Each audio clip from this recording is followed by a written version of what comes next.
Haryana engineers में आप सभी का स्वागत है। और आज हम बहुत ही इंपॉर्टेंट टॉपिक स्टार्ट करने जा रहे हैं अपने हरियाणा जेई सिविल के लिए 2025-26 कंक्रीट टेक्नोलॉजी। अपना सब्जेक्ट ये देखो भाई सबसे इंपॉर्टेंट है, ठीक है। और इसके अंदर हम पहला चैप्टर है अपना कंक्रीट का, वो अभी अपने स्टार्ट करने जा रहे हैं क्योंकि ये इतना इंपॉर्टेंट चैप्टर है। आपको अधिकतर पेपरों में जो जेई का होता है, चाहे वो एसएससी का हो, चाहे आरआरबी का हो, चाहे किससे का हो, ये सबसे इंपॉर्टेंट चैप्टर है। अरे भाई मैं नू कहूंगा अगर तुम क्लास इसको देख लोगे तुम ओहो ओवरऑल सारे कंसेप्ट तुम्हारे क्लियर हो जाएंगे।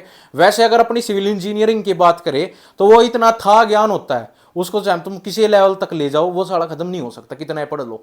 तो हमने इस हिसाब से पढ़ना है पेपर को टारगेट करते हुए कि हमारा ओवरऑल जो चीज़ है, चाहे वो न्यूमेरिकल्स चीज़ हो, चाहे आपकी एक वैल्यू बेस्ड चीज़ हो कि भाई ये वैल्यू फलाने चीज़ के लिए फलाने टेस्ट के लिए दी हुई है और पेपर में पूछी जाती है तो वो करनी है, ठीक है। और ऐसे जो कॉन्सेप्ट डेफिनेशन है, टर्म्स है, वो सारी चीज हम कवर करेंगे। और अपने कॉपी पेन कार्ड लो और दिमाग के ढक्कन को खोल लो और आंखों के चक्षुओं को भी खोल लो कि आपके दिमाग में सारी बात बढ़ जाए जो जो हम यहाँ पे डिस्कस करेंगे, ठीक है। मैं ये कहूंगा कि आप पहले ना कॉपी किताब लेकर चलो साथ में और साथ में लिखते रहो तो बहुत बढ़िया तरीका होता है ये। बाकी पीडीएफ आपको मिल जाएगी।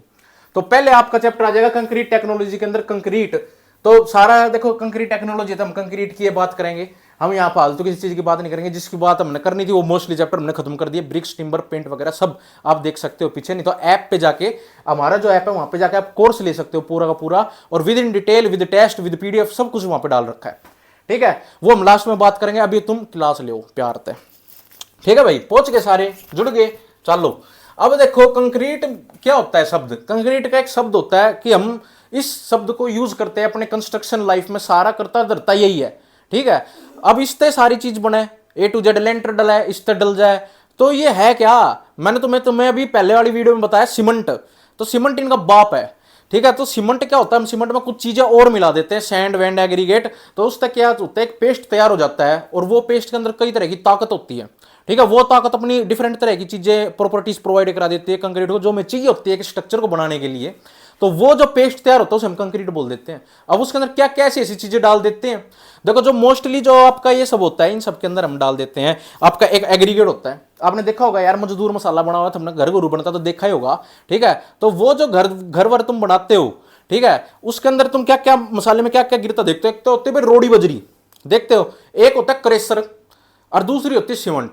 ये तुम मोस्टली ये चीज कहां डालते हो, जब तुम्हारा लेंटर वेंटर जब डलता है कंक्रीटिंग होता है तो ये तीन चीज डालते हो। और एक चीज और गेरते हो जिसे हम बोलते हैं रेती, ठीक है। यमुना सैंड, जमुना सैंड भाई लिया, जमुना सैंड। अरे भाई कई मजदूर बजरपुर लिया जिसे हम क्रेशर भी बोलते हैं। और एक होती है भाई रोड़ी बजरी मोटी साइज की, वो भी डालते हैं, ठीक है। इन सब का मिश्रण करके हम एक बहुत बढ़िया मसाला बनाते हैं और उससे हम अपना घर बनाते हैं। बट हमें अपा तो सिविल इंजीनियर है ना भाई, तो हमने तो बेरा होना चाहिए कौन सी चीज की कितनी क्वांटिटी होनी चाहिए और कौन सी चीज की क्वांटिटी करने से कौन सी प्रॉपर्टी इंक्रीज होती है डिक्रीज होती है और कहां हमें यूज करनी चाहिए। तो वो चीज हम देखेंगे और वो हमें देखने की बहुत जरूरत है। तो अब देखो, अब तुमने रोड़ी ले ली, और भाई तुमने बजरपुर ले लिया, और भाई मतलब क्रेशर ले लिया, और भाई वो सैंड ले ली जिसको हम बोलते हैं यमुना सैंड वगैरह रेती बोलते हैं, और सीमेंट ले ली। दोनों को एक फिक्स प्रोपोर्शन में तुमने मिलाया, मतलब 1 2 4 ऐसे बोलते हैं। तो मान लो ये अपना 1 2 4 है, मैंने तुम्हें सीमेंट के चैप्टर में बताया था, ये एक मिक्स डिजाइन का रेशो होता है। मतलब 1 कट्टा सीमेंट का ले रहे, 2 कट्टे अपा कोर्स एग्रीगेट के ले रहे हैं और फाइन एग्रीगेट के ले रहे हैं, और 4 कट्टे अपना कोर्स एग्रीगेट के ले रहे हैं। मतलब मैं मोटा मोटा कहूं तो 1 कट्टा तुम ले रहे हो सीमेंट का, 2 कट्टे तुम ले रहे हो सैंड के, और भाई 4 कट्टे ले रहे हो रोड़ी बजरी के, ठीक है। ऐसे तुमने मिला के एक मिक्स बनाया। उस मिक्स का कुछ भी हो सकता है जो तुम्हें हमें डिजायर्ड होता है किसी चीज के लिए। मान लो घर की दीवार बनाने के लिए कोई डिजायर होता है मिक्स का, M30 M40 M35, ब्रिज वगैरह बनाने के लिए M30 M45 कौन सा चाहिए होता है, तो ये सब हम देखेंगे। और अब क्या होता है कि ये तुमने बना लिया, मिक्स विक्स बना लिया, तो उसमें कैसे क्या डालना है वो सब हम डिस्कस करेंगे। तो सबसे पहला कि भाई जो कंक्रीट होती है, it is the composition of the material consisting with the binding material cement, bitumen, mud, water and the aggregate. मतलब मैंने अभी बताया कि देखो एक चीज तो तुमने सुनी होगी भाई, मैंने तो बता दी 3 4 चीज भाई, ये मिक्स तो कर दिए पर इसमें पेस्ट कैसे बनेगा, तो पानी तो डलेगा। तो पानी भी एक बहुत इंपॉर्टेंट रोल है, बहुत ही ज्यादा इंपॉर्टेंट। बहुत ही ज्यादा कैसे इंपॉर्टेंट है, अगर मैं तुम पेस्ट बना रहे हो, घना पानी गिर दोगे, घना पिलपिला पेस्ट हो जाएगा, मतलब वर्केबिलिटी बढ़ जाएगी, ठीक है। तो पानी इफेक्ट करता है स्ट्रेंथ को, वर्केबिलिटी को, टेक्सचर को, सभी चीजों को इंपैक्ट करता है। उससे बीमारी भी हो जाएगा, घना घेर दोगे घनी दिक्कत आ जाएगी। मैंने तुम्हें हर क्लास में बताया सिविल इंजीनियरिंग ऐसा सब्जेक्ट है लिमिट में करने वाली चीज है। घनी चीज करोगे, कोई भी चीज अनलिमिटेड कर दोगे, पतन हो जाएगा तुम्हारा। तो हम वो पतन ना हो है उस चीज से हमने बचने के रहना है, तो हमने एक सबकी लिमिट सेट करी हुई है, वो भी देखेंगे। ठीक है, तो अभी मैंने तुमसे एक बात बताई कि कंक्रीट क्या होता है, it's the mixture of the cement, fine aggregate and coarse aggregate plus में वाटर। चार चीज पता लग गई मेन। ठीक है, अब तुम डायग्राम में भी देख सकते हो, देखो कोर्स एग्रीगेट रोड ही दिख रहा है, फाइन एग्रीगेट हो गया, जब कई बार क्या होता है क्रेशर को छान लेते हैं मजदूर, वो बड़ा बारीक होता है, वो फाइन एग्रीगेट ही होता है। ठीक है, और क्रेशर को वैसे लेंटर वेंटर में डाल छानते देखो कब है, जब तुम प्लस्तर करते हो, जब छानते हो उसे, और कहते हैं भाई क्रेशर का प्लस्तर करोगे सीमेंट गैल तो बढ़िया मजबूती देगा, तो ऑब्वियस सी बात है हम उसके अंदर फाइन एग्रीगेट मिला रहे हो, बढ़िया वाला सीमेंट हो गया, और भाई वाटर हो गया। सैंड का इस्तेमाल हम नहीं करते, सैंड का मोस्टली कई बार क्या होता है प्लस्तर वलस्तर करने में या ईट के बीच में मसाला लगाते हैं ना, जब 1:3 का 1:4 का, जब सीमेंट सैंड का मोटार यूज करते हैं, बट हम कंक्रीट में cement coarse aggregate fine aggregate use करते हैं। ठीक है, अब हम बात करेंगे भाई इंटीग्रेंट्स हमने पढ़ लिए, एग्रीगेट है, वाटर है, बाइंडिंग मटेरियल है। ठीक है, एक सेकेंड, सीमेंट है, एग्रीगेट है, वाटर है, सीमेंट हो सकता है। देखो अब मैं यहां पे कह रहा हूं कि बाइंडिंग मटेरियल, हम अगर कंक्रीट बोल रहे हैं वो जरूरी नहीं है कि वो किसी सीमेंट की बनी हो, भाई जरूरी थोड़ी है, उसके अंदर पहले के जमाने में क्या होया करता, हम सीमेंट की जगह लाइम यूज करा करते, मतलब चूना। ठीक है, चूने के अंदर भी बाइंडिंग प्रॉपर्टी होती है, क्यों भाई, सीमेंट चुनने तक तो बन रही है भाई, उस तक गरम वरम करके उसने प्रोसेसिंग तक ले जाकर जब हम क्या करा है सीमेंट में कुछ केमिकल वेमिकल ऐड करके बना देते हैं। ठीक है, तो वो लाइम भी पहले के जमाने में लाइम यूज होया करता, और वो आज इतना मजबूत भी है उस टाइम का लाइम कि आज भी तुम्हें स्ट्रक्चर खड़े मिल जाएंगे। ठीक है, तो बाइंडिंग मटेरियल, सीमेंट एक बाइंडिंग मटेरियल है, कुछ भी यूज कर सकते हैं, चाहे तुम्हारा सीमेंट यूज करते हो, लाइम यूज करते हो, पहले जमाने में मड भी यूज करते थे, गोबर के घर लीप दिया करते भाई, वे खड़े रहते थे, ठीक भी रहते थे, तो वो एक बाइंडिंग मटेरियल का काम करा करता है। ठीक है, मुल्तानी मिट्टी वगैरह यूज करा करते जब, तो और तीसरा होता है एडमिक्सचर्स। अब तुमने नू नहीं बेरा को एडमिक्सचर क्या होता है, एडमिक्सचर देखा ऐसे सब्सटेंस, ऐसे लिक्विड, ऐसे केमिकल होते हैं जो हम अपने सीमेंट के कंक्रीट के पेस्ट में घेरते हैं, जिससे उसकी प्रॉपर्टी अल्टर कर सकते हैं। अल्टर का मतलब हो गया कि हम थोड़ी सी चेंज कर देते हैं। मान ले हमने ट्रक में भर के कंक्रीट लेके जा रहे हैं, और हमने चाहिए भाई हमने 100 किलोमीटर दूर 100 किलोमीटर दूर तो नहीं, मान ले 50 किलोमीटर दूर लेके जा रहे हैं, हमने घंटा लग जाएगा जाने में, तो उसका इनिशियल सेटिंग टाइम तो 30 होता है, सीमेंट का इनिशियल सेटिंग टाइम 30 होता है, वो तो जम जाएगा रास्ते में, तो उसके अंदर हम उसकी प्रॉपर्टी चेंज करने के लिए कुछ लिक्विड केमिकल मिला देंगे, जिससे क्या होगा तुम्हारे सेटिंग टाइम इंक्रीज हो जाएगा। ठीक है, तो ऐसी ऐसी प्रॉपर्टी हमें समय के साथ चाहिए होती है, चाहे वाटर प्रूफिंग से रिलेटेड हो, चाहे तुम्हारा क्विक सेटिंग से रिलेटेड हो, तो उन चीजों को में जो केमिकल मिलते हैं बाद में, ठीक है, कंक्रीटिंग के दौरान, उन्हें एडमिक्सचर्स बोलते हैं, वो भी हम इसमें पढ़ेंगे। आगे चलते हैं, एग्रीगेट की बात करेंगे। देखो सबसे पहला हमने जो बिल्डिंग मटेरियल है उसके अंदर एग्रीगेट नहीं करा था, तो मैंने इसलिए नहीं करवाया था क्योंकि इसके अंदर हम एग्रीगेट करेंगे तो ज्यादा अच्छे से समझ में आएगा, क्योंकि कंक्रीट का पार्ट ही है एग्रीगेट। ठीक है, तो कंक्रीट जो होता है इसमें जो एग्रीगेट डलेगा सारा खेल इससे का है, पूरा का पूरा खेल इससे का, षड्यंत्र साले का यही है। तो it is used for the increase the volume and reduce the cost of the concrete. Obvious सी बात है, जब तुम रोड़े बजरी पत्थर डाल रहे हो सीमेंट के अंदर, वो जगह घेरेंगे फालतू, सीमेंट तो इतनी बारीक होती है। ठीक है, उसके अंदर मैं जब तुमसे बोल रहा हूं कि 1:2:4 का तुम इसमें से तुम 2 भी एग्रीगेट यूज कर रहे हो, 4 भी मोटा एग्रीगेट यूज कर रहे हो, तो मतलब एग्रीगेट की अमाउंट कितनी ज्यादा है सीमेंट से, या तो सीमेंट एक प्रोपोर्शन में है, तो मतलब ज्यादा पोर्शन तो क्या है 2 और 4 एग्रीगेट ही है ना, तो एग्रीगेट ही क्या कर रहा है यहाँ पे, सबसे ज्यादा वॉल्यूम यही कवर कर रहा है। ठीक है, इसकी वजह से क्या हुआ, ये सीमेंट तो सस्ता होया करे यार। ठीक है, सीमेंट तो सस्ता होएगा तो ऑब्वियस सी बात है पूरे ओवरऑल कंक्रीट की कॉस्ट घट जाएगी। ठीक है, तो वो ये काम करता है एग्रीगेट। अच्छा, अब तुम सोचोगे हम सीमेंट का क्यों नहीं बना देते स्ट्रक्चर, हम सीमेंट का स्ट्रक्चर बना देते, सीमेंट मजबूत भी हो जाती है, आपस में जुड़ जाती है, बट जो सीमेंट का एक बाइंडिंग मटेरियल है उसका काम एक्चुअल में क्या होता है कि दो चीजों को आपस में चिपकाना। अब तुम फेविकोल है, फेविकोल ने नु का नु घेर दो कहीं, वो रबड़ जैसा पेस्ट चिपक भी जाएगी, जम भी जाएगी, पत्थर थोड़ी हो जाएगी, पत्थर भी हो जाएगी, तो वो अपने आप में एक पेस्ट सा बना लेगी बस। ठीक है, एक हार्ड सा रबड़ टाइप का स्ट्रक्चर बन जाएगा। वैसे ही सीमेंट के साथ है, बट अगर तुम ग्लू को फेविकोल को आपस में लकड़ी के चिपकाओगे, वो चिपका देगी, आपस में बॉन्ड बन जाएगा बहुत तगड़ा। ठीक है, वैसे ही सीमेंट का काम है, दो एग्रीगेट को आपस में चेप देती है। सीमेंट आपस में कोई प्रॉपर्टी नहीं है कि हम आपस में खाली सीमेंट ने मिला देंगे और भाई एक स्ट्रक्चर बना देंगे, कोई फायदा नहीं। एक तो कॉस्ट इतनी ज्यादा हो जाएगी और इतनी स्ट्रेंथ आएगी नहीं, वो ब्रिटल बनेगा बहुत। ठीक है, अब एग्रीगेट क्या करता है, एग्रीगेट के 2 पार्टिकल्स है, मान लो ये 2 पार्टिकल्स है, इनके चारों तरफ क्या होगा, तुम्हारा सीमेंट आपस में एक लेयर बना लेगी यहाँ चारों तरफ, इसके भी चारों तरफ, अरे आपस में मिल जाएंगे, इसके बीच में सीमेंट बढ़ जाएगी, बाइंडिंग मटेरियल बढ़ जाएगा और आपस में चिपक जाएंगे, चिपकाने का काम करेगी, जो फेविकोल काम करती है वुड के केस में, पेपर के केस में करती है ना। तो ये वाला काम क्या करती है, सीमेंट बाइंडिंग का मटेरियल, इसलिए हमें सीमेंट को कहा गया है बाइंडिंग मटेरियल।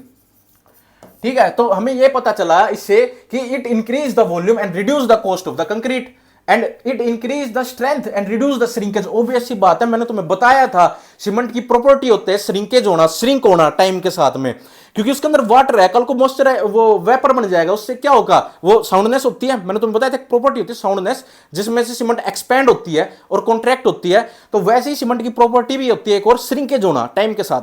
ठीक है, जब वो श्रिंकेज होगी, अगर तुम खाली सीमेंट का स्ट्रक्चर बना दोगे तो घनी श्रिंकेज होगी। बट जो एग्रीगेट होते हैं, तुमने देखा हो ये रोड़ी तुम्हें दिख रही हो, इतनी हार्ड होती है, श्रिंक तो होती नहीं, इसके चारों तरफ एक लेयर बन जाएगी सीमेंट की, जिसकी सीमेंट की अमाउंट देखो कम हो गई। अगर तुम इस रेशो की सीमेंट का बना रहे हो तो यहाँ पे देखो सीमेंट की अमाउंट बहुत कम है, तो वो श्रिंकेज इतनी दिखाएगा ही नहीं, क्योंकि एग्रीगेट की श्रिंकेज कुछ होती ही नहीं। ठीक है, एग्रीगेट तो रॉक से, स्टोन से, इन सब चीजों से बनते हैं, बहुत हार्ड होते हैं। ठीक है, तो ये क्या करते हैं, it increase the strength and reduce the shrinkage, shrinkage reduce कर देते हैं। अब फाइन एग्रीगेट की बात करेंगे, जो फाइन होते हैं। ठीक है, दो तरह के एग्रीगेट होते हैं मेनली, फाइन एग्रीगेट और कोर्स एग्रीगेट। ठीक है, अब एग्रीगेट हमें बेरा है कि दो प्रकार के, एक तो फाइन डालते हैं, एक कोर्स डालते हैं, 1:4 जो रेशो है, 2 और 4 फाइन और कोर्स एग्रीगेट है। अब इसकी क्या वैल्यू है, हम कितना बताए, इतना बारीक दाना, इतना बारीक दाना, कितना बारीक दाना, तुम कैसे बताओगे। तो हम छन्नी लाते हैं, जैसे घर में आटा छाना करो, हम साइड में भी छन्नी लेके घूमे हैं, अरे भाई छन्नी तो छान के देखेंगे, ओहो इसकी वैल्यू क्या होगी, जो 4.75 mm की सीयूत है पास हो जाए, उसे हम बोल लेंगे फाइन एग्रीगेट। अब हमारे पास एक छन्नी होएगा 4.75 mm की, ठीक है, वो में छेद बने होते हैं, जैसे तुम्हें दिख रहे हैं ये वाले छेद, ये छन्नी के, ये छन्नी में घेरेंगे एग्रीगेट, जो इसमें से 90% पार्टिकल, जिस हमने इस पे घेरा एग्रीगेट, मुंह फेंक के मारा इस पे, अब क्या होगा, इसमें तो पास हो जाएंगे। तो जो 90% पार्टिकल पास हो जाते हैं, तो हम कह देंगे वो वाला एग्रीगेट कौन सा है, फाइन एग्रीगेट है। अगर मैं कहूं कि 4.75 mm पे रिटेन कर जाए काफी पार्टिकल, जो रिटेन कर गए, जो रह गए, पास नहीं कर पाए, उसे हम बोल दें कोर्स एग्रीगेट। इजी है। देखो मैं क्या कह रहा हूं, कोर्स एग्रीगेट कौन से कह रहा हूं, जो एग्रीगेट 90% पे रिटेन कर जाए, 90% एग्रीगेट 4.75 mm की सीयू पे, मतलब एक छन्नी है अपने पास जिसका साइज है, जिसका गट्टा का साइज है 4.75 mm, एग्रीगेट इस पर घेरा, और भाई रह गया, जो रह गया वो हो गया कोर्स एग्रीगेट। अरे इसमें तो पास हो गया, लिकट गया, नून लिकट गया, तो वो हो गया फाइन एग्रीगेट। इजी। ठीक है, तो इसमें मैं क्या कह रहा हूं, फाइन एग्रीगेट में जो 4.75 आई है इंडियन स्टैंडर्ड सीव। ठीक है, एक और सैंड होती है, एक सैंड होती है जो हम बोलते हैं जो रेती, वो होती है जो सीव, एक सीव और होती है, मतलब हर हमने जो कैटेगराइज करे हुए हैं, हमारे पास जो एग्रीगेट्स थे सीमेंट के अलावा, या हमने सीमेंट भी कल को मैं तुम्हें बता रहा था, तो वो किसकी वजह से कर रखे, सीव एनालिसिस थे। मतलब छन्नी आता है, छन्नी मतलब छान के देखा, हम बता दें यो एग्रीगेट ये ग्रेडिंग का है, इसे हम फाइन बोल लेंगे। कल को हम थोड़ा और बारीक छन्नी ले आएंगे, उसमें तो पास कर देंगे हैं, तो वो क्या हो जाएगा, और बहुत फाइन है, मतलब वो सैंड है, यमुना सैंड है। कौन सी सैंड, यमुना सैंड होती है, standard sand. It should be 100% pass from 2 MMIS sieve, जो 2 mm की इंडियन स्टैंडर्ड सीयू में तो पास हो जाए, छन्नी में तो पास हो जाए, और बारीक पाओगी। जब वो 4.75 की थी, ठीक है, तो एग्रीगेट के लिए, तो सैंड के लिए 2 ले रहे हम, ठीक है, तो 2 माइक्रोन की कितनी बारीक बारीक, इस पे तो पास हो जाए 100%, उसको हम बोल लेंगे भाई ये वाली अपनी सैंड है।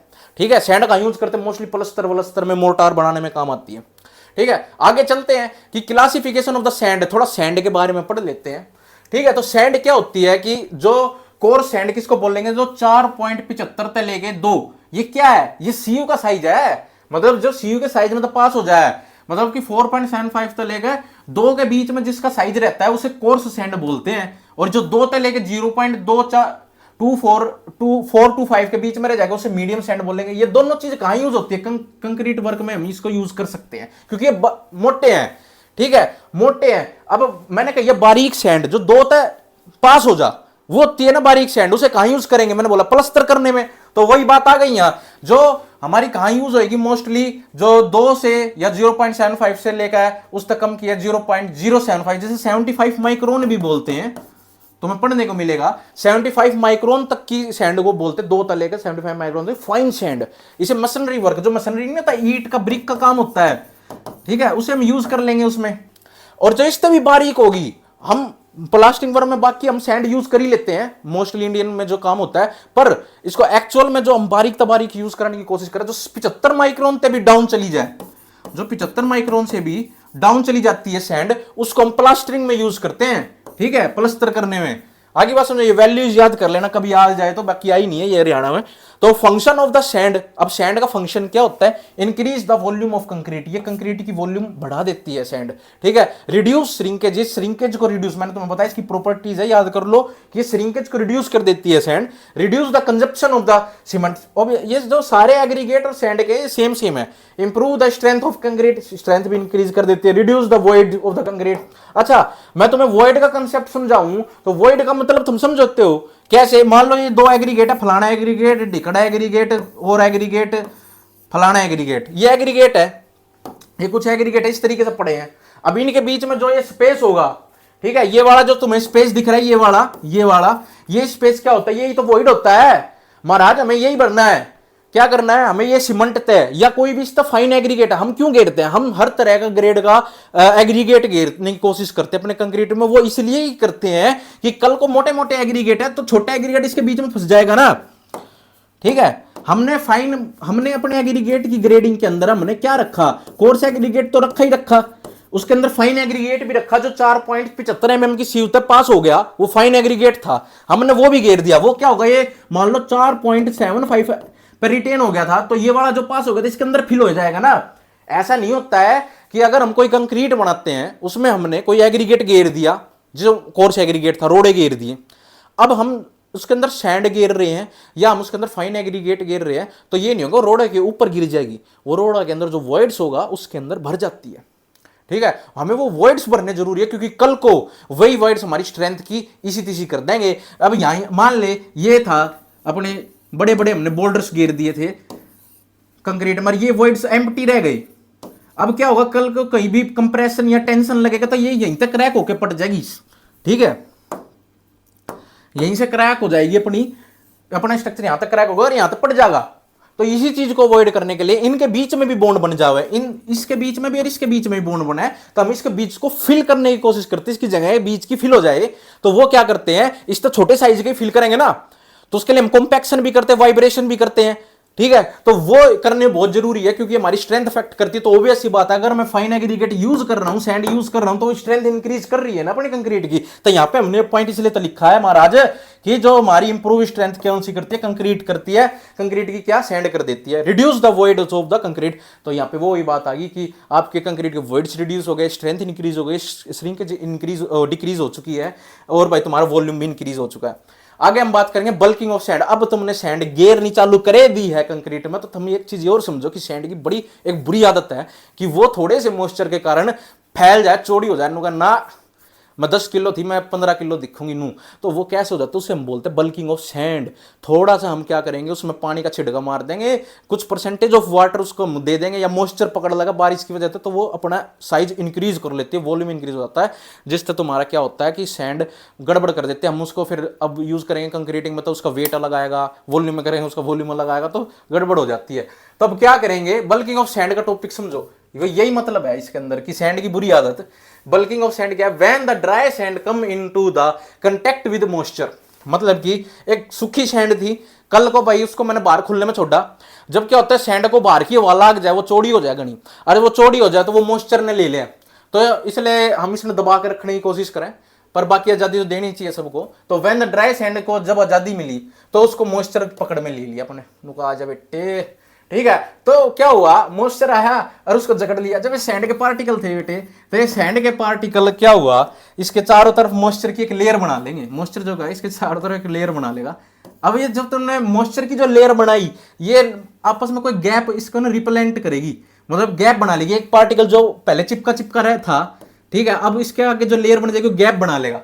तो वो जो गैप होगा ना, वो जो साइज था तुम्हारा पहले वो ऐसे चिपक कर बैठी थी दुबक कर, अब उसने आजादी मिल गई, मैं तो अंडूंगी बार, ठीक है, मैं तो खुल कर रहूंगी, लाए तो फिर खुल कर वो चौड़ी हो जाए, ठीक है। तो वो चौड़ी हो जाती है ना, वो मॉइस्चर के कारण, वो मॉइस्चर उसको जकड़ देता है, और वो बीच में क्या करता है, उसका वॉल्यूम को ऐसा लगता है ले भाई बहुत ज्यादा इंक्रीज वॉल्यूम हो गई है, थी वो दिखने में है छोटी सी थोड़ी सी, पर वो दिखे बड़ी है, उसे बोलते हैं ये स्ट्रेंथ वगैरह में घनी दिक्कत करे बाद में आगे चल के फ्यूचर में। तो क्या होता है, इससे क्या होता है भाई, cause them to get apart from each other, वो दूर दूर हो जाते हैं पार्टिकल सैंड के, और क्या करते हैं, increase in the volume of the sand, जिससे हमको इसकी जो सैंड की वॉल्यूम है वो इंक्रीज हो जाती है मॉइस्चर के कारण, ठीक है। Increment of the volume is called as the bulking of sand. इसी इंक्रीज होने को, वॉल्यूम के इंक्रीज होने को ही हम बल्किंग ऑफ सैंड बोलते हैं, ठीक है, इसलिए कहते हैं सैंड को एक बंद कमरे में रखना चाहिए, बंद घर में रखना चाहिए। घर में तो मैं गलत बोल रहा हूं, वेयर हाउस वगैरह में, बंद जगह पे जहां पे मॉइस्चर का कांटेक्ट इतना ना हो। अगर हो रहा है तो उसे जल्दी यूज कर लो, ठीक है। अच्छा, ये सब चीजें पता है क्यों नुकसानदेह है कि कल को तुम सैंड खरीद के लाओगे वॉल्यूम के हिसाब से, तो तुम जब उसके अंदर मॉइस्चर होगा तो तुम्हें लगेगा ओहो बहुत सारी सैंड लाया हूं, पर कल को जब उसे मिक्स करने चलोगे तुम्हें पता लगे तो थोड़ी सी सैंड थी, ठीक है। तो अब क्या होगा कि अच्छा, जो मेनली जो बल्किंग ऑफ सैंड का होता है ना, वो सरफेस टेंशन के फिनोमेना पे डिपेंड है। मतलब surface tension is the basic cause of the bulking of sand, ठीक है। सरफेस टेंशन की वजह से ही बल्किंग ऑफ सैंड होता है, क्योंकि सरफेस टेंशन ही होता है ये जो चारों तरफ लेयर बना लेगा मॉइस्चर अपनी पार्टिकल्स के सैंड के, तो उसको खुला खुला करने में मजबूर कर देगा, ठीक है, पार्टिकल्स को। तो वो खुला खुला हो जाएंगे तो वो एक्सपेंड, ऐसा लगेगा उसमें ना क्या होता है कि 4 से 5, 4 से 6, मतलब कि उसमें 6% मॉइस्चर फालतू आ जाएगा ना, उसमें 6 से 7% मॉइस्चर फालतू आ जाएगा, तो वो 40% तक चौड़ी हो जाएगी, ठीक है। अगर वो लगा लो कि इसने, ये तुम डायग्राम भी अगर समझो, इस डायग्राम में दिखा रखा है, देखो एक एम्पल अमाउंट, एक limited amount of moisture content पे ही इंक्रीज होती है इसकी वॉल्यूम, फिर अगर तुम मॉइस्चर कंटेंट इंक्रीज होगा तो डिक्रीज हो जाएगी, ठीक है। तो ये यही दिखा रहा है डायग्राम, अगर तुम इसे ध्यान से देखोगे कि एक इस वाले मॉइस्चर कंटेंट पे, ये वाला कौन सा मॉइस्चर कंटेंट है, 4 से लेकर 6% वाला, इस वाले मॉइस्चर कंटेंट पे क्या होगा, 20 से 40% तक की तुम्हारी इसकी वॉल्यूम इंक्रीज हो जाएगी। Maximum bulking of the sand is 20 से 40% एट 4 से 6%। मतलब कि सबसे ज्यादा बल्किंग कब होएगी, जब तुम्हारी 4 से 6% मॉइस्चर कंटेंट पे होगा, ठीक है। तो अब आगे वाला पॉइंट क्या कह रहा है, moisture content less than 5% should be prepared for construction purpose. हम कर सकते हैं 5% से अगर कम है मॉइस्चर कंटेंट तो ठीक है, इतनी नहीं बल्किंग हुई होगी। तो bulking of the sand is inversely proportional to the fineness modulus. अब इसमें यहां पे ये क्या कह रहा हूं मैं कि bulking of sand is inversely proportional to fineness modulus. ये बहुत प्यारा कंसेप्ट है, कोई नहीं बताएगा तुम्हें। अब क्या कह रहा हूं मैं, यहां ध्यान से, मैंने तुम्हें एक चीज बताई हुई है, ये इनवर्सली और डायरेक्टली बड़े ध्यान से समझा करो। ये ऐसे ही बता देता है कॉन्सेप्ट कई चीज कि बल्किंग ऑफ सैंड मैं बोल रहा हूं इनवर्सली प्रोपोर्शनल फाइनेंस मॉडुलस। अब फाइनेंस मॉडुलस क्या चीज है, देखो कि हम कोई भी एग्रीगेट को हम ग्रेडिंग कर रहे हैं, मतलब उसका नूल देख रहे हैं कि ये एग्रीगेट कौन सी कैटेगरी का, फाइन है, सैंड है, कोर्स है, तो उसको, उस ग्रेडिंग को हम डिवाइड करते हैं किसकी मदद से, छन्नी की मदद से। अब वो छन्नियों में हमने डाल के छाना और छान के हमने उसको डिवाइड करा, और एक तरीका होता है छन्नियों में छानने के बाद जब हम वेट निकालते हैं और उसको डिवाइड करते हैं उसके टोटल वेट से, तो वो एक फाइनेंस मॉडुलस देता है हमें। वो फाइनेंस मॉडुलस को हमने एक लिमिट भी बना रखी है, भाई फलाने तरह की सैंड का इतना होना चाहिए, यहां हमें यूज करनी चाहिए। तो वो फाइनेंस मॉडुलस हमें प्राप्त होता है सीव एनालिसिस से। तो वो हमें क्या काम करता है फाइनेंस मॉडुलस, ये बताने के काम आता है कि ये फलानी एग्रीगेट इस साइज का है, ये फलाना एग्रीगेट इस कैटेगरी का है, ये फलाना एग्रीगेट को यहां लगाना चाहिए। तो सब फाइनेंस मॉडुलस हमें बताता है। तो मतलब एक तरीके से तरीका है एग्रीगेट को ग्रेडिंग के अंदर या उसके टाइप के अंदर बताने का कि ये फाइन है, कोर्स है, वो फाइनेंस मॉडुलस के तरीके से हम बताते हैं, ठीक है। तो फाइनेंस मॉडुलस क्या काम आ रहा है, ग्रेडिंग करने के काम आ रहा है एग्रीगेट की। तो इसका मतलब ये हो गया कि बल्किंग ऑफ सैंड अगर ज्यादा हो रही है तो फाइनेंस मॉडुलस डिक्रीज हो जाएगा। और एक चीज मैं बता दूं, अगर फाइनेंस मॉडुलस ज्यादा है तो पार्टिकल का साइज भी ज्यादा होगा, मतलब उतना ही कोर्स होगा, ठीक है। ध्यान से समझो, मतलब कि अगर तुम्हारा मोटा रोड़ा है तो उसका फाइनेंस मॉडुलस भी ज्यादा मिलेगा, ठीक है। मोटा रोड़ा, फाइनेंस मॉडुलस ज्यादा, तो ठीक है, को मतलब कोर्स एग्रीगेट तो फाइनेंस मॉडुलस ज्यादा। अगर कोर्स एग्रीगेट है इसका मतलब बल्किंग ऑफ सैंड कम होगी। कॉन्सेप्ट को समझो, ये सिर्फ फाइन के अंदर होती है, बल्किंग ऑफ सैंड मैंने तुम बताया फाइन एग्रीगेट के अंदर होती है। और फाइनेंस मॉडुलस किस पे डिपेंड करता है, कोर्स है कि फाइन है। अगर तुम्हारा कोर्स एग्रीगेट तुम्हारा कोर्स है, जितना ज्यादा मोटा होता जाएगा उतना ज्यादा फाइनेंस मॉडुलस इंक्रीज होता जाएगा। अगर फाइनेंस मॉडुलस इंक्रीज हो रहा है इसका मतलब तुम्हारा पार्टिकल मोटा है। अगर पार्टिकल मोटा है तो मतलब बल्किंग, फाइन एग्रीगेट इसमें कम है, फाइन एग्रीगेट में ही बल्किंग होती है, तो इसमें होगी नहीं। तो भी ऐसी बात है कि अगर bulking of the sand increase है तो फाइनेंस मॉडुलस डिक्रीज होगा। फाइनेंस मॉडुलस डिक्रीज होगा जब भी तो फाइन होएगा। जितना कम फाइनेंस मॉडुलस उतना फाइन सैंड, उतनी फाइन एग्रीगेट, उतना बारीक दाना, जितना बारीक दाना उतना कम फाइनेंस मॉडुलस होगा। अगर कम फाइनेंस मॉडुलस होगा जब भी तो तुम्हारा बल्किंग ऑफ सैंड होगा, क्योंकि बल्किंग ऑफ सैंड होती फाइन में। तो कल को तुमसे क्वेश्चन पूछ ले कि भाई साइज ऑफ पार्टिकल ज्यादा होगा तो बल्किंग ऑफ सैंड कम होगा कि ज्यादा होगा। अगर पार्टिकल का साइज ज्यादा हो जाएगा मतलब कोर्स में तो होती है नहीं बल्किंग कती हुई। तो बल्किंग तो होगी जब तुम्हारा पतला पार्टिकल छोटा हो, सैंड हो, ठीक है, और फाइनेंस मॉडुलस तुम्हारा कम हो। ये चीज याद रखना। फाइनेंस मॉडुलस ज्यादा होता है अगर पार्टिकल का साइज ज्यादा हो, कोर्सर की तरफ हो। आगे चलते हैं, कोर्स एग्रीगेट की अब हम बात करने लग गए हैं तो इसको डिटेल में पढ़ो। मैंने तुम्हें बताया जो 4.75 की सीयू पे रिटेन कर जाए, रुक जाए, ठीक है, छानते हुए आना, वो क्या होता है, कोर्स एग्रीगेट होता है। दिखण में लग है, ठीक है। The most common size of the aggregate used in the construction is 20 mm। 20 mm का साइज का हम मोस्टली एग्रीगेट यूज करते हैं, रोड़ी बजरी 20 mm की कंस्ट्रक्शन वर्क में, क्योंकि ये अच्छा बॉन्ड बनाती है। वाइल 40 mm की common use for mass concreting. Mass concreting का मतलब होती है जहां हमने बहुत ज्यादा मास, जैसे फुटिंग वगैरह में, डैम वगैरह में चाहिए मास कंक्रीटिंग, तो वहां हम 40 mm साइज का एग्रीगेट यूज करेंगे, ठीक है। फॉर आरसीसी वर्क के लिए 12 तले के 20 mm का करेंगे। आरसीसी वर्क के लिए, जहां आरसीसी वर्क हो गया, जैसे कॉलम बना रहे, बीम बना रहे, लेंटर बना रहे हैं, जहां पे स्टील का यूज है, अगर हम यहां पे ज्यादा साइज का एग्रीगेट ले लेंगे तो सरियों के बीच में घुसना मुश्किल हो जाएगा, ठीक है। तो सरियों के बीच में घुसने के लिए, क्योंकि हम भाई देखो आगे आरसीसी में जाके पढ़ोगे कि भाई सरियों के बीच में गैप होता है, स्पेसिंग होती है, वो हम एग्रीगेट की वजह से देते हैं। एक तो स्पेसिंग हम फॉर्मूले तरीका देंगे, फिर उसमें आखिरी में कह देंगे ना भाई 20 mm तक कम नहीं होनी चाहिए, फिर एग्रीगेट नहीं घुसेगा ना, एग्रीगेट ऊपर तक जाम हो जाएगा, अंदर माल घुस ही नहीं पाएगा। तो इसीलिए आरसीसी के लिए 12 से 20 के बीच में लेते हैं, मतलब कम ही लेते हैं, और कम हो तो ठीक है, अंदर तो जल्दी तो वाइब्रेट होकर अंदर घुस जाएगा, ठीक है। तो ऑल इन वन एग्रीगेट भी होते हैं। अब देखो कोर्स एग्रीगेट, फाइन एग्रीगेट है, ऑल इन वन एग्रीगेट भी बना दिया, दोनों को मिक्स कर देंगे तो ऑल इन वन हो जाएंगे। तो कुछ उसमें फाइन भी हो, कुछ उसमें कोर्स भी हो, तो वो क्या होता है, ऑल इन वन एग्रीगेट होता है। इट कंटेन्स द 30 से 40% of the fine aggregate and 60 से 70% of the coarse aggregate. Easy, it provide the strength and reduce shrinkage. Obvious सी बात है, अगर मैं कोर्स एग्रीगेट के साथ फाइन एग्रीगेट भी मिला रहा हूं एक एग्रीगेट के अंदर, तो उसके वॉइड्स के अंदर फिल हो जाएगा फाइन एग्रीगेट। अगर वॉइड के अंदर फिल हो रहा है तो ऑब्वियस सी बात है, श्रिंकेज इंक्रीज डिक्रीज होगी और स्ट्रेंथ इंक्रीज होगी, ठीक है। तो वही वाला कॉन्सेप्ट इन्होंने लगा दिया। It increase the bulk density of the concrete. ये बल्क डेंसिटी भी इंक्रीज कर देता है, क्योंकि भाई वॉइड्स के अंदर जब भर जाएगा तो ऑब्वियसली पता है डेंसिटी इंक्रीज होगी तुम्हारी कंक्रीट की। आगे चलो, आगे आता है aggregate classification on the based of the shape. ये भी बहुत इंपॉर्टेंट है, बेस्ड ऑन शेप। हमारे जो एग्रीगेट है ना, उनकी कुछ शेप्स भी होते हैं, जैसे कि राउंडेड शेप का है, टेढ़ा बांडा है, ठीक है, लंबा उच्चा है, तो ये सब एग्रीगेट होते हैं। देखो पहला एग्रीगेट हो गया राउंडेड एग्रीगेट, ठीक है। अब राउंडेड एग्रीगेट कौन सा होता है, it if the minimum air void 32, देखो पहले तो तुम सकल तनु देखो कि राउंडेड का मतलब हो गया जो राउंडेड एग्रीगेट हो, जो इस तरीके से तुम्हें देखने को मिलेगी राउंडेड एग्रीगेट, गोल गोल, तो ये राउंडेड एग्रीगेट होता है, ठीक है। इसमें क्या होता है कि ना जो वॉइड्स होते हैं वो मिनिमम हो जाते हैं, ठीक है। तो मिनिमम एयर वॉइड 32 से लेकर 33%, सो प्रोवाइड मोर वर्केबिलिटी, ठीक है। देखो अब क्या होगा कि मतलब घने मिनिमम तो नहीं होगा, हाँ ठीक ठाक इसमें वॉइड्स रह जाते हैं, कम ही रहते हैं। देखो अगर तुम यहाँ देख पा रहे हो तो वॉइड्स इस तरीके से यहाँ फिल हो चुके हैं, ठीक है, बहुत कम वॉइड्स है, कति कम नहीं है, बहुत कम वॉइड्स हैं। दूसरी बात ये गोल है, तो इनके चारों तरफ सीमेंट जब तुम मिलाओगे तो इसके चारों तरफ अच्छे से लिपट जाएगी, अच्छे से लिपट जाएगी, और ये गोल वैसे तो वर्केबिलिटी अच्छी आएगी, मतलब इसकी मूवमेंट अच्छी होगी, तुम फैलाओगे तो इनकी क्या होती है, वर्केबिलिटी बहुत प्यारी होती है, ठीक है, इनकी वर्केबिलिटी बहुत प्यारी होती है। और it has the minimum surface area. इसका सरफेस एरिया क्या होता है, मिनिमम होता है, ठीक है। इसका surface minimum surface area for a given volume, इसका सरफेस एरिया मिनिमम होता है, क्योंकि चारों तरफ देखो अंडुलेशंस तो होती नहीं है, एक गोल पार्टिकल है, इसके चारों तरफ सीमेंट एकदम निपट जाएगी, मजा आ जाएगा सीमेंट को भी, ठीक है। तो अब क्या होगा कि इसका सरफेस एरिया भी इसमें कम यूज होता है, और bond strength and interlocking properties कभी टट्टी होती है, कभी गंदी। किसमें सबसे बेकार बॉन्ड स्ट्रेंथ और कभी इंटरलॉकिंग जो स्ट्रेंथ होती है, जब गोल गोल पार्टिकल आपस में भिड़ेंगे में तो कुछ इंटरलॉकिंग बनी है नहीं, ठीक है। टेढ़े बांडे होते, स्क्वायर शेप के होते, कैसे शेप के होते तो होती भी कुछ।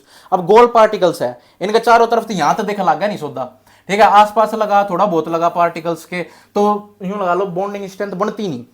तो राउंडेड एग्रीगेट की प्रॉपर्टी है, इसमें पुअर इंटरलॉकिंग प्रॉपर्टी होती है, क्योंकि ये गोल शेप के होते हैं, इनमें आपस में तो पकड़ बनती नहीं, मतलब कि लॉकिंग तो बननी चाहिए कुछ, तो लॉकिंग तो बनती नहीं, बट लोड लगाऊंगे टेंशन पट देनी से टूट जाएगा स्ट्रक्चर, ठीक है। सो lower the strength type of the concrete is formed, ठीक है, लो स्ट्रेंथ का इसमें कंक्रीट का माल बनाएगा। It is not suitable for concreting, इसलिए हम इसे यूज नहीं करते, क्योंकि इससे स्ट्रेंथ आ ही नहीं पाती, ठीक है। आगे चलते हैं एंगुलर एग्रीगेट। ये बहुत बढ़िया एग्रीगेट होते हैं भाई, ठीक है। इसमें क्या होते हैं, एंगुलर शेप के होते हैं, टेढ़े बांडे, जो मैं बता रहा था, जैसे हम यूज करते हैं एक्चुअल में, कोई ऐसा है, कोई इधर फंस गया, कोई इधर नुकीला था, कोई इधर ऐसे था, तो ये सब टाइप के एग्रीगेट्स तुम्हारे क्या होते हैं, angular aggregate. And air voids in the maximum, इसमें मैक्सिमम लिमिट बता रहा हूं, ऊपर बता रहा हूं मिनिमम 30 से 35 के आसपास तुम्हारी राउंडेड की मैं मिनिमम लिमिट बता रहा हूं, ठीक है। और इसकी मैं मैक्सिमम लिमिट की मैक्सिमम इसमें 38 से लेकर 40 के आसपास तुम्हारी इसमें वॉइड्स होते हैं और वर्केबिलिटी इसमें मिनिमम होती है। मतलब अगर देखो उगड़ खाबड़ है तुम्हारे एग्रीगेट तो इसमें यहां जाएगी सीमेंट नू नू नू लगेगी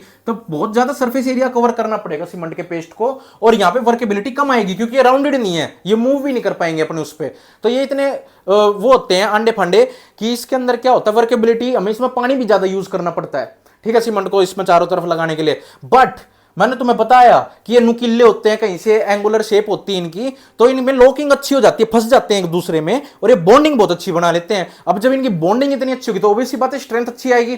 कल को यहां मैं लोड लगाऊंगा, इधर टेढ़ा भी लोड लगाऊं तो यहां तक तो लोड आया, फिर यहां इसने ब्रेक कर दिया, यहां इसने ब्रेक कर दिया, वहीं अगर मैं यहां लगाता हूं तो सारा ब्रेक ही नहीं हुआ, यहीं तक टूट जाएगा स्ट्रक्चर, ठीक है। तो ये क्या होता है, एंगुलर एग्रीगेट होती है, इनकी बेटर इंटरलॉकिंग होती है और प्रॉपर्टी मतलब बेटर दोनों पार्टिकल के बीच में बहुत बढ़िया इंटरलॉकिंग होगी और higher the strength of the concrete, इसमें हाई स्ट्रेंथ कंक्रीट फॉर्म होती है, ठीक है। तीसरा आ जाता है cubical aggregate.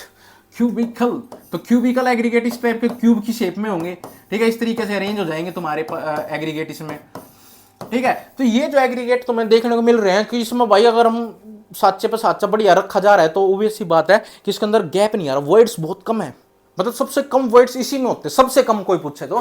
This aggregate whose particle length width and thickness are approximately same, चारों तरफ से सेम दिख रहे हैं, तो इसमें सबसे कम वॉइड्स होते हैं and less quantity of the cement paste is required, इसमें सबसे कम क्वांटिटी की सीमेंट पेस्ट क्या होती है, रिक्वायर्ड होती है, क्योंकि इसमें भाई देखो अब तुम इसमें देखो, तुम लगा के देखो सीमेंट पेस्ट का इवन तरीके से चारों तरफ लग जाएगा बढ़िया आराम से, और दूसरी बात वॉइड तो इसमें होती नहीं, तो वहां सीमेंट पेस्ट फिल होने के चांस ही नहीं है, ये तो सेट हो जाता है ना आराम से, इसको कॉम्पैक्ट करोगे सेट हो जाएंगे आराम से अपनी जगह पर, और बीच में वॉइड्स होंगे नहीं तो सीमेंट ज्यादा लगेगी नहीं। अगर सीमेंट ज्यादा नहीं लग रही है तो इसके अंदर क्या होगा, सीमेंट पेस्ट की क्वांटिटी कम लगेगी और ये वर्केबिलिटी भी बेटर देंगे।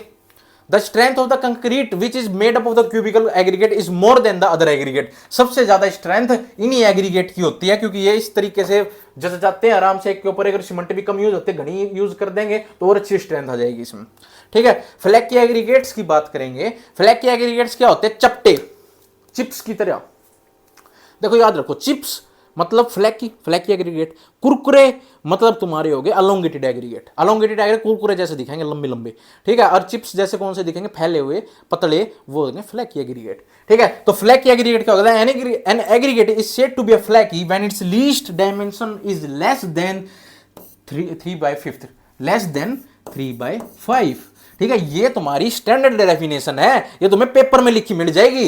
The aggregate which have least dimension is less than 3/5, option होगा लोंगेटेड फ्लैकी बोथ फलाना डिकड़ा, ठीक है। ऐसे क्वेश्चन पूछता है डायरेक्ट, तो हम इसमें क्या करेंगे, फ्लैकी एग्रीगेट हो जाएगा जिसमें 3/5 से कम इसकी लीस्ट डायमेंशन हो, मतलब इस तरह बेरा लग रहा है कि चपटे हो जिसकी थिकनेस बड़ी कम हो, ठीक है, और लेंथ थोड़ी सी लेंथ और वो विड्थ थोड़ी ज्यादा हो। तो हम इसे ऐसे भी बोल सकते हैं और करके कि जिसकी तुम्हें क्वेश्चन के अंदर दोनों चीजें लिखी मिल सकती है, least lateral dimension less than 3/5 और 6 time of its mean dimension, वो 0.6 टाइम्स, ठीक है, मतलब कि उसमें 40% कम उसकी लीस्ट लेटरल डायमेंशन थे, उसकी दूसरी वाली डायमेंशन हो, मतलब कि इसमें यह बताना चाह रहा है कि 0.6 क्या 0.6 अगर उसकी ये तुम्हारी विड्थ है उसकी, तो 0.6 उसकी थिकनेस बहुत कम, ठीक है, चपटे तुम दिख रहे इस टाइप के, ठीक है। तो ये हो गया तुम्हारे फ्लैग की एग्रीगेट। वहीं एलोंगेटेड एग्रीगेट की बात करूं कुरकुरों की, तो इनमें क्या होगा, लेंथ ज्यादा होगी, थिकनेस तो ज्यादा, विड्थ तो ज्यादा, इनकी लेंथ होएगा कितनी ज्यादा होएगा, 1/8 टाइम्स होती है। तो जिनकी लेंथ,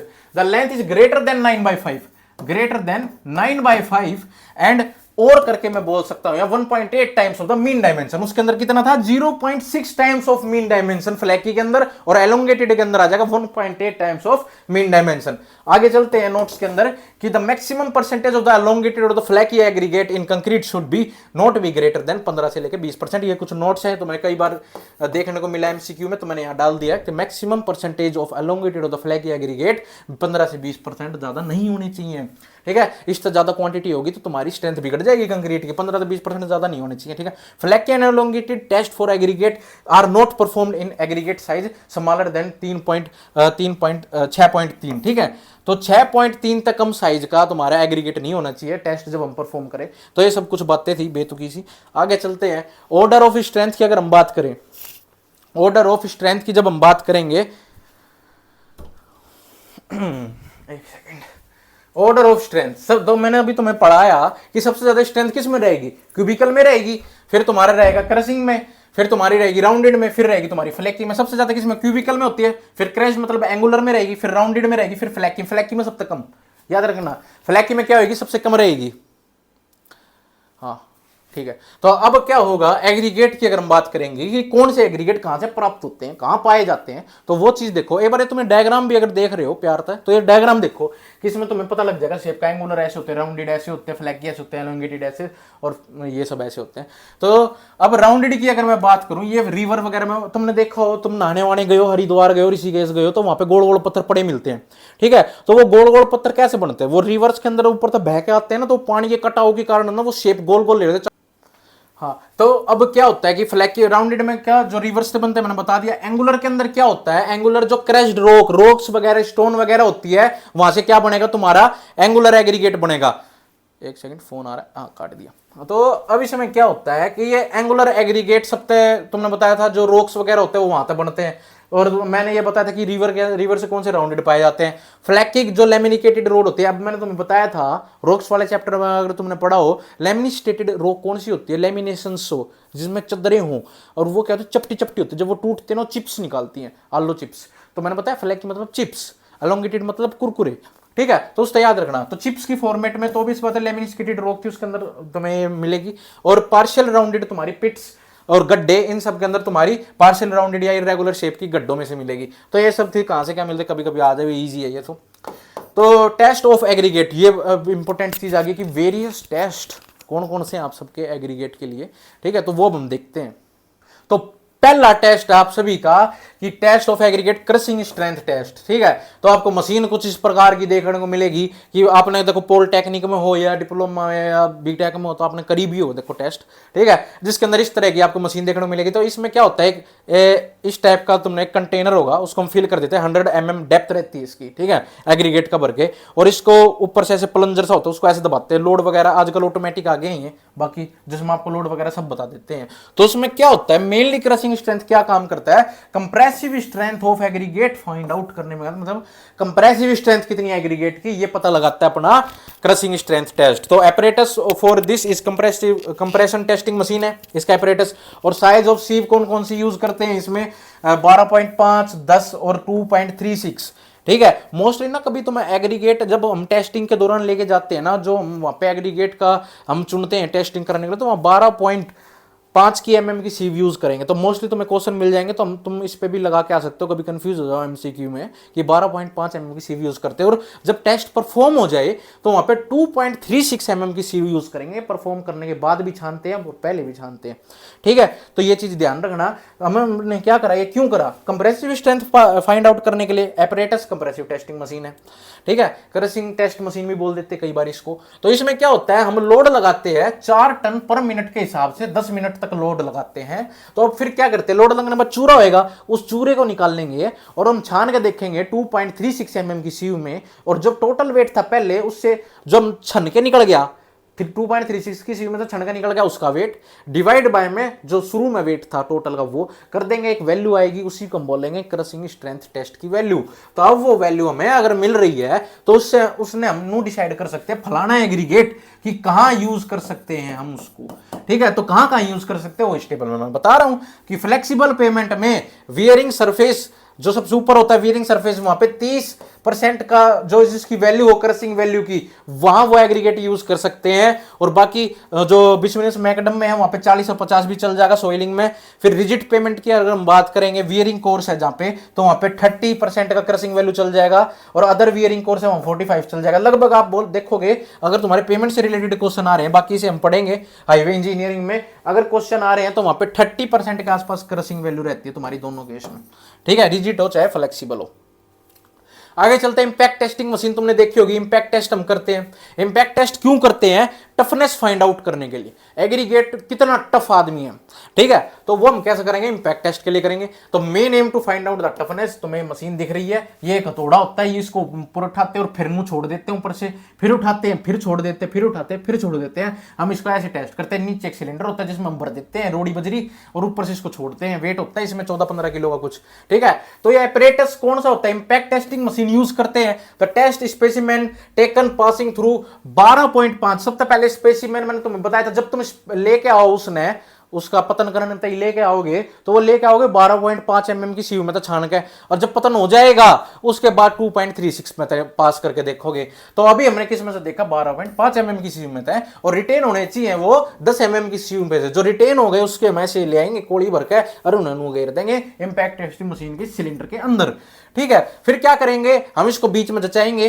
तीन, अच्छा डालना भी इसको इस तरीके से है, पहले लेयर डाली एक, ठीक है, फिर टैंपिंग करी, फिर एक और लेयर डाली, फिर टैंपिंग करी, फिर एक लेयर और डाली, फिर टैंपिंग करी, 3 लेयर्स में डालते हैं। ठीक है, हैमर 14 किलो का होता है, ऊपर से इसको ऊपर खींचेंगे लटकाएंगे यहाँ तो फिर ही ना छोड़ देंगे, दम देनी थी तो लगेगा हाइट में। इसकी हाइट जो होती है वो 380 mm के आसपास होती है, और 15 ब्लोज 15 राउंड देंगे, 15 बार काटेंगे, 15 बार करेंगे, 15 बार काटेंगे, 15 बार करेंगे। ठीक है, now crushed aggregate sieved with 2.36 mm sieve and the calculated impact value. बस मैंने बताया था आखिरी में 2.36 mm की सीव में जो तुम्हारा चूरा हो गया उसे निकालेंगे, उसको छानेंगे, जो पास हो जाएगा उसके वेट को डिवाइड कर देंगे टोटल वेट से, जो तुम्हारे पास इंपैक्ट वैल्यू आ जाएगी।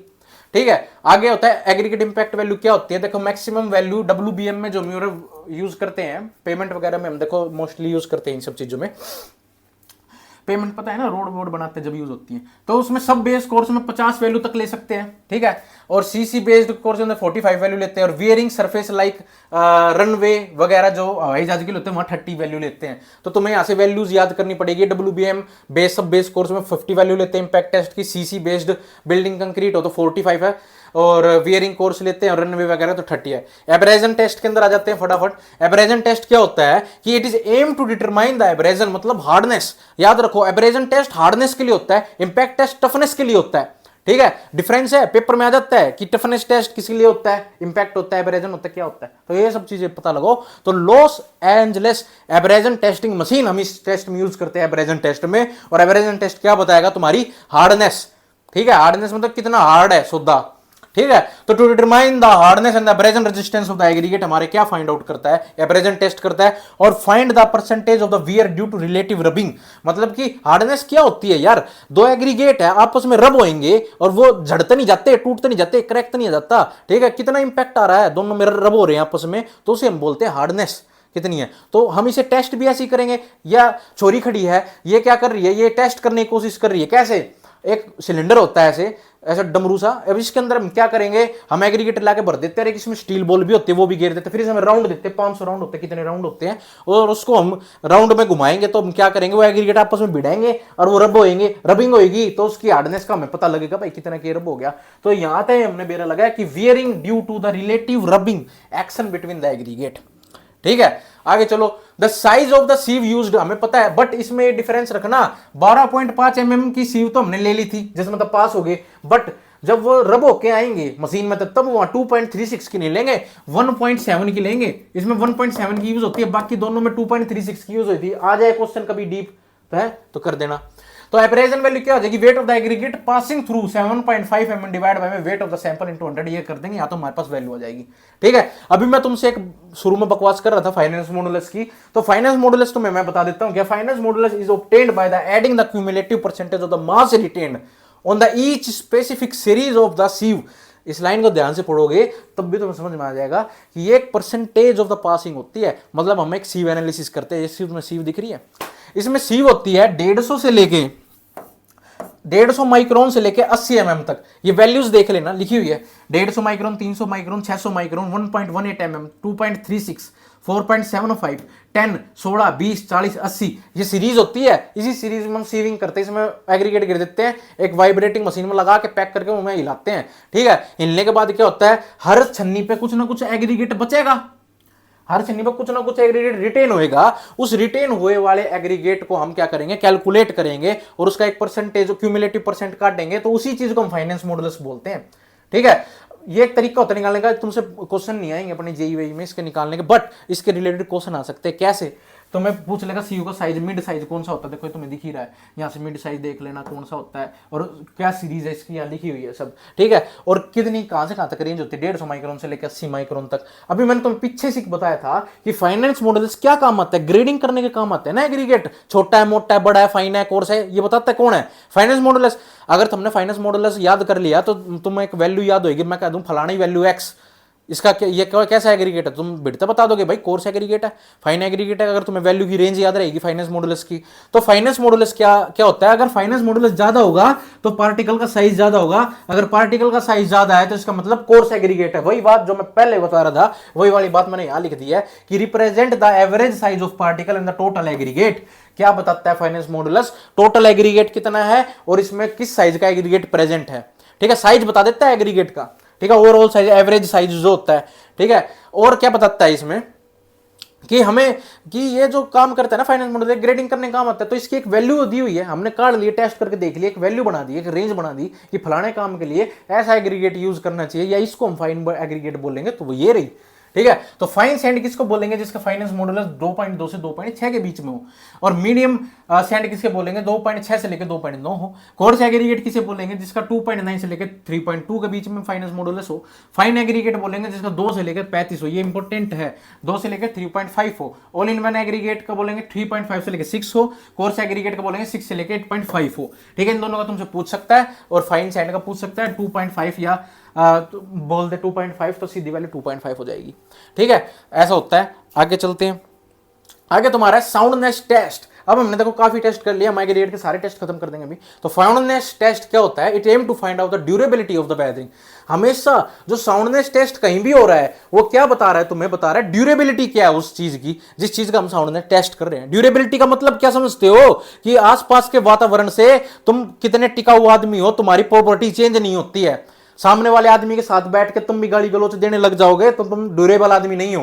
ठीक है, अगर तुम वहां बैठ के भी नु कहते हो मैं नहीं पीता भाई, है कल ने हम बाहर जाके अपने माँ बाप तक किसी तरह कह दिया करो भाई मेरे संगत इसी थी कि करूं मैं पी गया, नहीं। अगर तुम उनके बीच में बैठ के भी नाट जाओ और तुम कह दो नहीं मैं अपने वचन का पक्का हूं, मैं नहीं पीता ना पीऊंगा, चाहे तुम 4 और 5 पीते हो, ठीक है, तो वो होता है ड्यूरेबल आदमी, उसकी साउंडनेस बड़ी अच्छी है। ठीक है, तो वही चीज जो बाहर की वेदरिंग एजेंसीज, मैं यहां पे जो बाहर के तुम्हारे दो दोस्त है फंडे लफंडर, तो वे तुम्हारी वेदरिंग एजेंसीज है, उनकी वजह से भी तुम चेंज नहीं हो रही हो, तुम चेंज नहीं हो रहे हो, और तुम्हारी प्रॉपर्टी वैसी है, मतलब तुम एक अच्छे इंसान हो, तुम अच्छे ही रहते हो, तो तुम ड्यूरेबल इंसान हो, तो उसी चीज को कहते हैं जो बाहर की वेदरिंग एजेंसीज को रजिस्टर कर दे, नहीं भाई धूप आ रही है, छाव आ रही है, बारिश आ रही है, कुछ भी थंडर स्टॉर्म आ रहा है, वो एग्रीगेट वैसे का वैसा ही है, तो उसे कहेंगे ड्यूरेबल एग्रीगेट।